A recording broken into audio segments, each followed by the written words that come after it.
Hi guys, and welcome to my channel. This is my first ever YouTube and I'm like kind of really nervous right now because everything's just super new to me. I've just watched so many YouTube videos to try and learn how to put the settings on, but just bear with me and hopefully this is going to go well. I'm actually quite nervous, don't even know why, it's not even a big deal, but I'm going to do Get Ready With Me, and I asked for some questions over on my Instagram because I thought we could do a bit of a Q&A slash get to know me, considering this is a whole new social media platform and I thought we could start right from the beginning.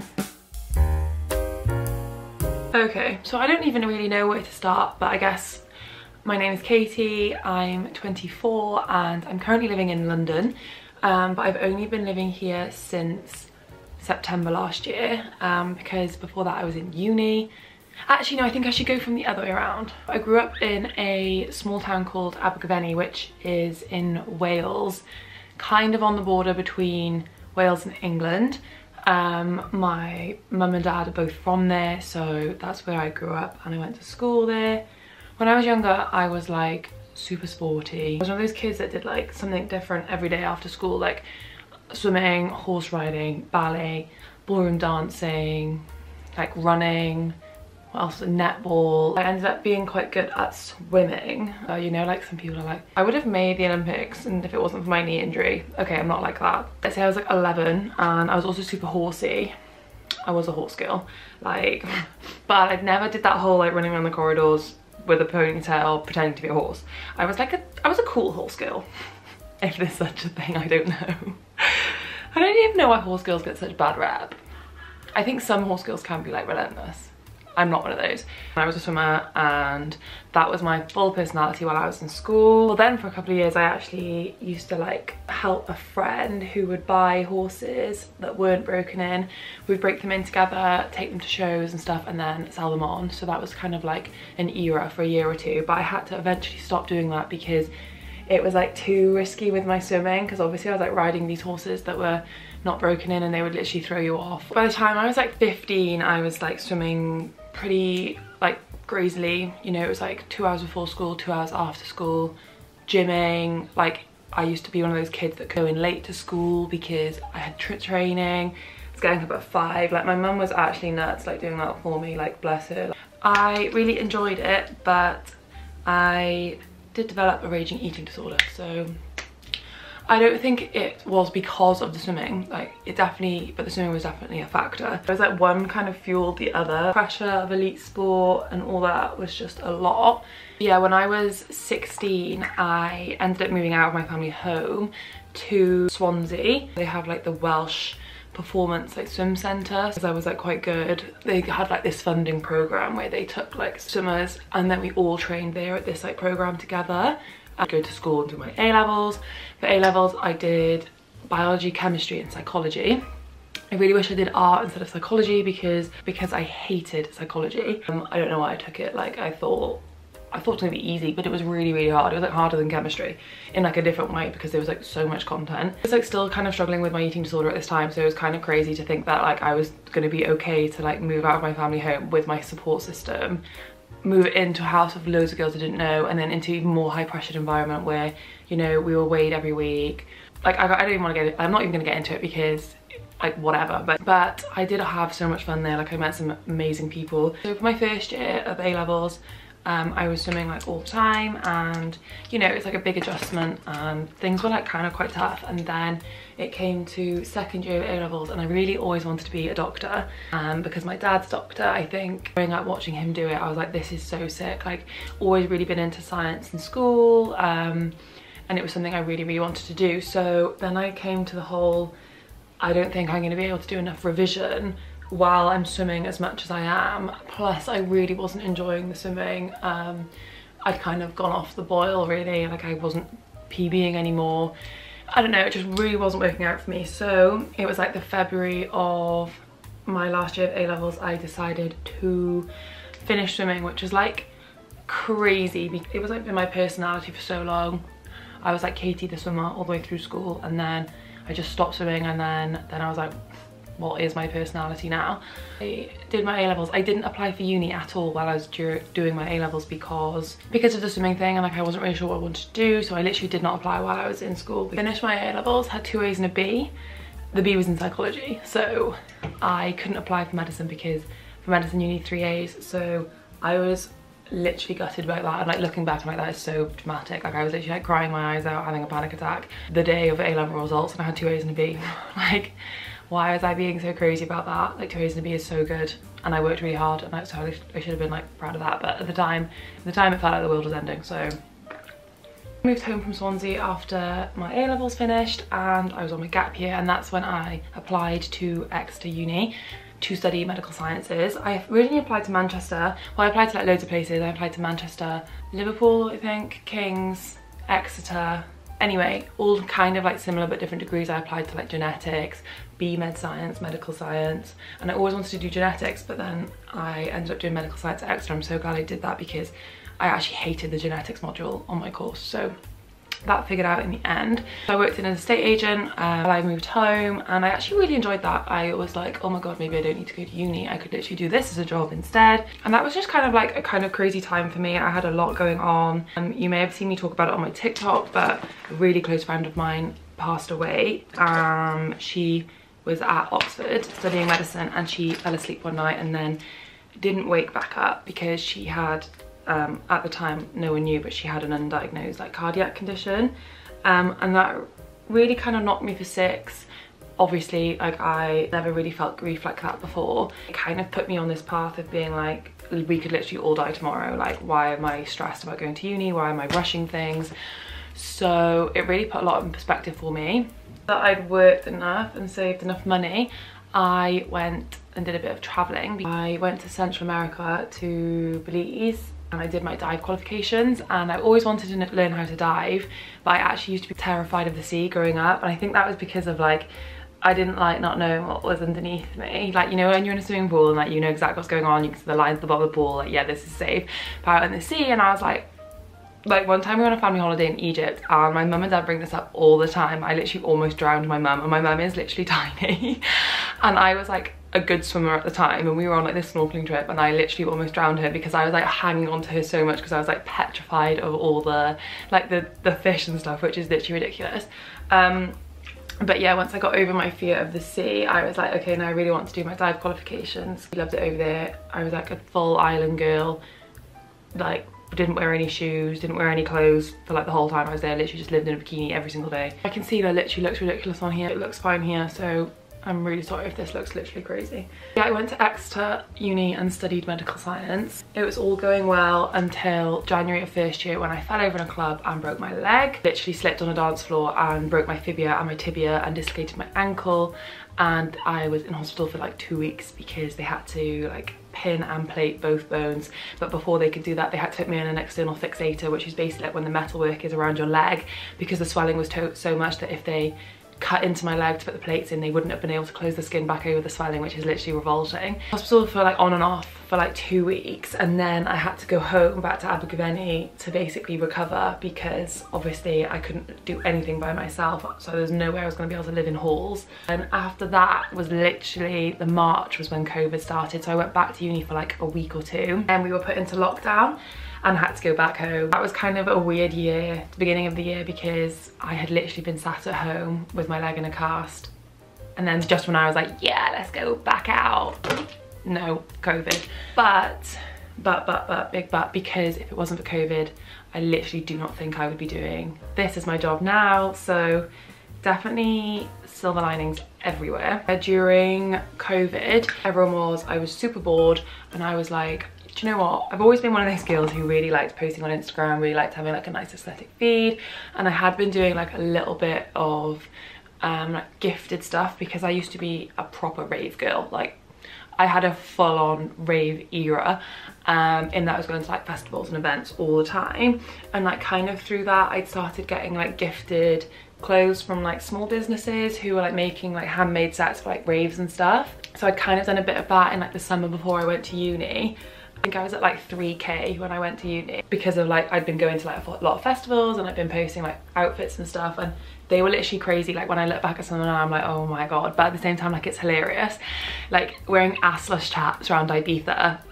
And then my auntie the other day was literally like, do you not get embarrassed by that, like when you're my age and you're like looking back? And I'm like, well no, because it was such an iconic time in my life. Like at wearing assless chaps to the DC-10 in Ibiza, like that's such a slay. Maybe not now, but like then it was. So when I look back, surely I'm just gonna be like, at least I was having fun. I don't know. Anyway, when lockdown happened, I was like, oh my god, like, one, I'm so bored. Two, I was in first year of uni, so it wasn't even like I had loads of uni work on, and I was like, do you know what? I'm just gonna start posting on TikTok. And because I thought, I don't know, this probably isn't true, but like at the time I felt like not many people had TikTok, so like I wasn't embarrassed about posting on there because I was like, literally no one is gonna see this. Turns out people were seeing it, and then people started following me from, well, people started following me on TikTok, and then from my TikTok to my Instagram. Like the summer of first year, I think I hit 10k on Instagram, and I was like, oh my god, this is literally so sick. But at the time, like I still really wasn't making money from it, like it wasn't viable to live off or anything. And then we went back into second year, and it was like straight back into lockdown. Second year of uni, I was literally depressed, like I didn't leave my room. I was literally not okay, but I think that was kind of a vibe for everyone. Like uni literally sucked. Still kind of doing like the Instagram thing, but it's had kind of slowed down a little bit. Then comes third year, and even though like third year is like your busiest year at uni, you're writing a dissertation, I literally met so many people in third year. Like some of my closest friends I met in third year, because COVID had kind of gone, so we were like all back out again doing stuff. My social started to pick up again, and I started making like money from ads and like brand campaigns and stuff. And even though I was like super stressed with my dissertation, and I spent like 80% of final year crying in the library, I realized that I had kind of built like this little bit of a business on the side. And when it came to applying to grad jobs, I was like, I don't know what to do. I think it was around this time last year, I think, what month is it now? Yeah, like April, May time last year, I got invited to a day with Motel Rocks in London, and I came, and I just remember thinking like, I want to live in London, like I want to do this, and I want to be in London, like is there a way that this is possible? So that was kind of like in the back of my mind, but I didn't want to tell anyone because I was really embarrassed, because in case people were like, well, especially like anyone at uni or like my tutor and stuff, because they'd be like, you've literally just done a science degree and now you want to go, like I just knew that that would have been like, I don't know, people definitely would have had something to say. The whole internet thing isn't going to be there forever. Like these things have a shelf life, and if I got a full-time job in like a corporate medical sense, I wouldn't be able to do this on the side like I was at uni. So I was like, I think I just have to give this a go straight away, and then if not, I can always get a job afterwards. So that was like my plan, was to move to London and then do Instagram, TikTok, socials full-time for 6 months, because I'd also managed to save a little bit of money while I was at uni from Instagram while I was there. So if I got to London, moved, and then didn't make any more money and like ran out of money, I would then get a corporate slash medical slash whatever job. Oh my god, how am I going to move to London? Like basically like my friendship group at uni were all traveling or going to study abroad, and I was like, oh my god, I've got no friends to move to London with. So then my plan was to do spare room. Some friends who I knew from uni were looking for somebody to fill a room, and they were on my course, and I was literally saw it, and I was like, I think this is fate. I'd literally been with Sam, who's my flatmate, at a festival the night before, and we'd like spoken about moving to London, and then that morning she puts on Overheard, like looking for a flatmate, got this great flat in Brixton, like please let me know if you want it. And I literally sent it to my dad, and I was like, do you think I should do this? And he was like, Katie, like just do it. So I messaged Sam, and here we are. Sorry, I cannot do my eyeliner and talk at the same time. Yeah, so I kind of said yes to Sam, like not really knowing if it was going to work, because I was like, how am I going to make friends? How am I going to make a living? You know, I didn't have management at the time. I was just doing it all myself. Uni, and I'm at a friend's house, and Motel Rocks messaged me, and they're like, hi Katie, this is super random, but we've had someone drop out of our Ibiza trip. We're going on Monday. Bearing in mind this was Thursday. No, they were going on Tuesday, and it was a Thursday. And they were like, can you fly out with us literally next week? And I was like, I wasn't gonna go originally. And I have spoken about this on my Instagram, because I had obviously just finished uni. I really hadn't been looking after myself, like neglecting the gym and eating nice proper food because of like revision and just stuff. So I really was in the pits with my self-confidence. And when they said they were going to Ibiza, I was like, I actually don't think I can do that. Like, I'm too insecure right now. But my friends were like, Katie, you literally have to go, like that's such a sick opportunity.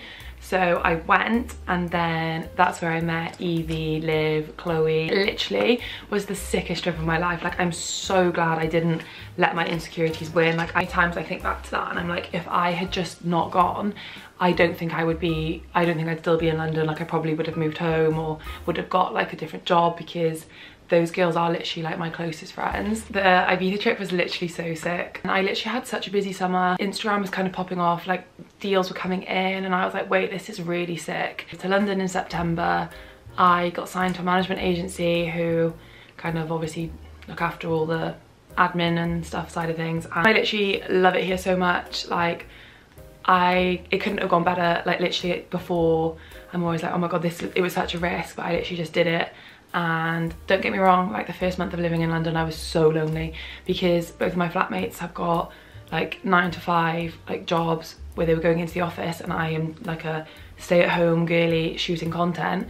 But I was like, I'm not meeting anyone, and I was like getting a bit stressed in the first couple of weeks. And then I messaged Evie and I was like, oh my god, like what are you doing? Like, we should definitely go for dinner. And then that really was like the start of the whole thing, because Evie and I went for dinner, and then we literally spent like every waking minute together after that. And obviously Liv and Liv introduced me to like so many of their friends, so it just worked out so well. And yeah, like so many things had to be just right for me to get here.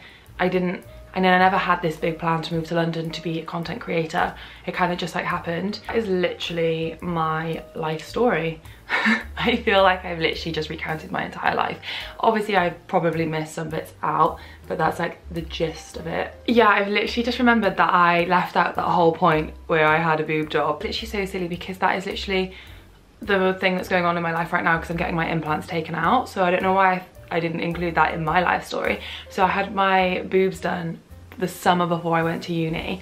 But I guess I'm going to do that in a whole different video, because I'm getting them taken out next week. So I'm going to vlog the whole thing, so you guys can tune in to hear a bit more about that. So I'm just going to go through my phone and see what the questions were on Instagram. Why would I leave the boob job out? Like, that is literally one of the most pivotal things that's happened in my life. But I am going to do, and maybe I could do like a why I'm getting my implants taken out. I don't know if you guys want to hear like that full story, because this one is going to be so long, so I literally can't put it in here. But maybe if you guys wanted another am I getting my implants taken out before I vlog my actual getting them taken out, just let me know in the comments, and then I'll see if I'm going to do one. Okay, so have you gone to college, uni? If so, what did you major in? Yeah, went to Exeter, did medical science. Have you ever been in any long-term relationships? If so, any breakup tips? I have. I've had 2 relationships in my life. The first one, like I said, was when I was doing my A-levels, and then the second one was when I was in my gap year. So I have actually been single since before uni. Like, kind of crazy, like I don't know what I'm doing wrong, but I was massively in my healing era for a long time after my second relationship. Any breakup tips? The best thing you can do in a breakup is like surround yourself with friends, keep super busy. What's my death row meal? Oh my god. I think it would be truffle pasta. Is that quite boring? I think that's quite basic, but maybe. Do I have any siblings? Yeah, I have an older brother. His name is Josh.